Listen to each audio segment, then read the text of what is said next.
Hey mga brods, kilala nyo ba? Ito pong si Cole Mechek. Yes, ito nga yung na-draft ng Reno siya na Last of Painters ngayong rookie draft 22-25. Pero na-release after 1 week ng workout doon. Ewan ko, baka sa attitude or yung kanyang skills, hindi natin alam. Pero ito ay nag-tryout din pala ng San Miguel Bearmen.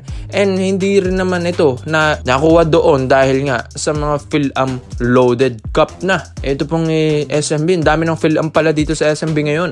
Tapos ito nag-i-ensayo ngayon sa Black Water Bossing. Ito pong si Cole Mechek. Pero alam nyo ba mga kabrods, ang SMB, pinag-iisipan din pala ito pong si Cole. Yes, 29 years old, Phil-Am, and from California, USA, and ito yung career history niya na nakapaglaro na rin pala sa Macau Black Bears sa Asian Tournament. Ito pong si Cole Mechek. Kaya nga mga brods, maganda rin naman itong additional para sa SMB at pinag-iisipan pala nila ngayon. Yes, gustong gusto palang kunin ito ng SMB mga kabrods pero ang dami nga lang Phil-Am dyan. Kaya ikaw mga kabrods, kung fan ka ng SMB, sa tingin nyo sino mga Phil-Am dito na dapat pakawalan ng SMB para makuha ito pong 20 years old na ito. May mga balita reports din tayo, may attitude din pala. Ito pong manlalaro na ito. Kaya siguro hindi nakukuha pero may skills Ewan ko ba't dinirelease ito ng Rain or Shine, or siguro ang dami ng mga guards ng Rain or Shine ngayon na syempre ang gaganda ng mga guardia dyan, ng lalakas nila assist you dyan at ibang mga Rain or Shine guards ni Coach Yeng Yao. Tapos ito, si Cole Mechek, syempre nawawalan din ito ng slot. Kaya nga dito sa SMB, gusto rin nilang pakawalan yung isa sa mga Phil-Am neto para makuha ito pang 29 years old rookie na ito. Gusto rin naman kasi ng SMB na may panibago silang rookie. Lalong-lalo na ito mga Bearmen boys na guards. Veterano na, although veterano na, may mga edad na mga kabrods. Kaya kailangan meron ka nga ring reserve tire. Dito naman sa skills nito pa ni Cole Mechek, mabilis na player. Yung agility nito, yung quickness nito, yung speed, yung hustle nito sa laro, yung scoring nito sa laro. Ang ganda nga ng stroke ng bitaw ng tres nito ni Cole Mechek Kaya nga yan ang maganda sa kanya. Hindi rin naman basta-bastang guard ito. May experience na rin ito sa ibang bansa. Phil-Am, maganda rin ang programa ng laro nito, yung training nito mga kabrods. Kaya athletic din talaga yung guardia na ito. Basic fundamentals din meron din. Ito pong si Cole Mechek. Siguro nga yung mga minsan medyo mahangin na mga post niya sa social media mga kabrods, syempre siguro pang-hype na lang niya siguro yon para nga ma-attract sa kanya yung mga fans. Pero all in all naman sa skills nito, yung hustle nito sa laro mga kabrods, okay na okay rin.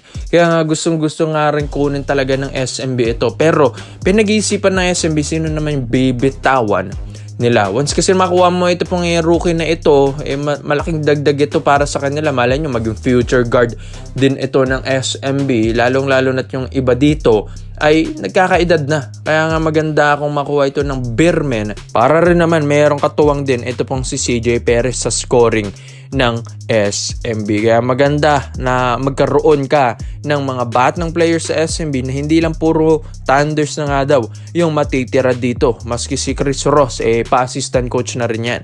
Kaya nga mga kabroza, Cole Mechek, ito, nagta-tryout na rin sa Blackwater Bossing. Kung hindi man makuha sa Blackwater, baka bumalik ito ng SMB. Papirmahan ng SMB dahil may bibitawan silang Phil-Am dito. Kaya ikaw mga brods, komento mo lang ang opinion mo dito Cole Mechek to SMB, babagay ba siya dito sa team? Kaya komento mo lang opinion mo dito mga brods at isa-isayin natin yan. Dito naman po tayo sa kabilang balita naman natin mga brods. May mga reports and rumors tayo na magkakaroon ng 3-team trade para nga daw ito pong 6'10 na si James Laput ay mapunta ng Barangay Ginebra San Miguel. Yes, dahil ito sister team kasi ng Magnolia yan. Ito pong Ginebra, kaya 3-team trade tayo mga kabrods. Pero ito, gusto kasing malipat ni Boss Al Francis Chua ito pong si James Laput para nga meron ng legit center ang Barangay Ginebra San Miguel. Dito kasi sa Magnolia, although ito, mga numbers ni James Laput na 4 points per game na may 2 rebounds per game, medyo maliit talaga yan mga kabrods. Bakit? Syempre, hindi naman ito babad sa laro. Ang babad sa laro dyan si Ian Sanggalang. Kaya ito, sa Barangay Ginebra San Miguel, gusto nga ma-maximize ni Boss Al yung talento nito. Imbis daw na binabang ko na lang dyan sa Magnolia, buti nga napalitan na ng coach Buti si Coach Eli Tenorio na. Pero hindi natin alam kung papayag ba ito pong si Coach Tenorio kung ibibigay nila ito pong si James Laput. Pero papayag lang din naman yan si Coach LA dahil syempre may connection yan sa Ginebra. Papayag yan once na magbe-benefit yung team ng Magnolia, or ito, magandang player rin yung mapupunta sa kanila. Kaya nga ito pong si James Laput gustong kunin rin ng Ginebra para ma-develop yung big man na ito.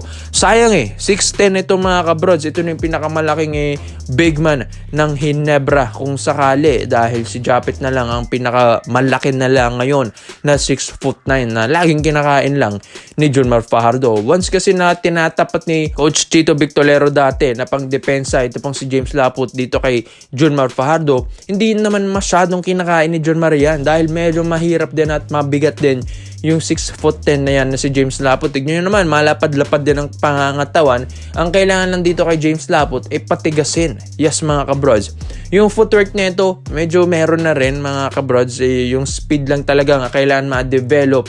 Yung athleticism kailangan din ma-develop. Yung tigas, yes, yung physicality nito sa laro kailangan din ma-develop. Once kasi na ma-develop yan dito kay James Laput, mas lalong lalakas na lalong Barangay Ginebra San Miguel dito. Kailangan nga rin kasi kumuha ng big man ng Ginebra na hindi naman din talaga sapat na meron kang Norbert Torres na bago sa lineup na yan, na 6'7" lang mga kabrods.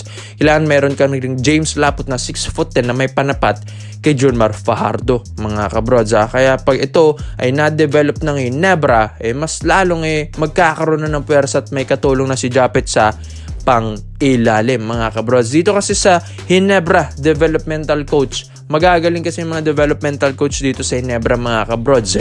Yes, kaya nilang palakasin yung mga big man nila.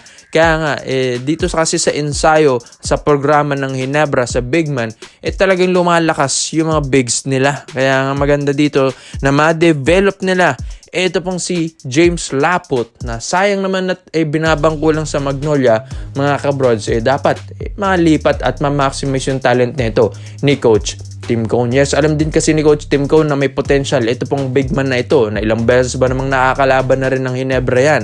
Yung Manila Classico na Magnolia, na once kasi nandyan si James Laput, imbis na maipasok na ito ng Magnolia, laging lang nasa bench. Pero pag pinasok naman, effective naman mga brods, nakakascore naman, ang ganda ng depensa. Once kasi na mapayuhan ka ng 6'10", mahirapan ka na rin mga kabrods. And ito, low post player dapat ito pong si James Laput para nga mabuo yung triangle offense ni Coach Tim Cone. Although meron na mga low post ito pong si James Laput, although medyo matigas rin naman kahit papano, kailangan ba i-develop yan para may pangdiin na pwersa na big man ang Ginebra. Kaya ikaw mga bros, tingin nyo ba dapat bang kunin ito ng Barangay Ginebra San Miguel via 3-team trade? At sino naman yung bibitawan ng Barangay Ginebra San Miguel? Ito ay pahabol sa final lies lineup ng Barangay Ginebra mga kabrods. Kaya komento mo lang po mo dito mga brods at isa-isa natin yan. Salamat po sa panonood mga brods. This is Gangs Basketball. Yun lang. I'm out.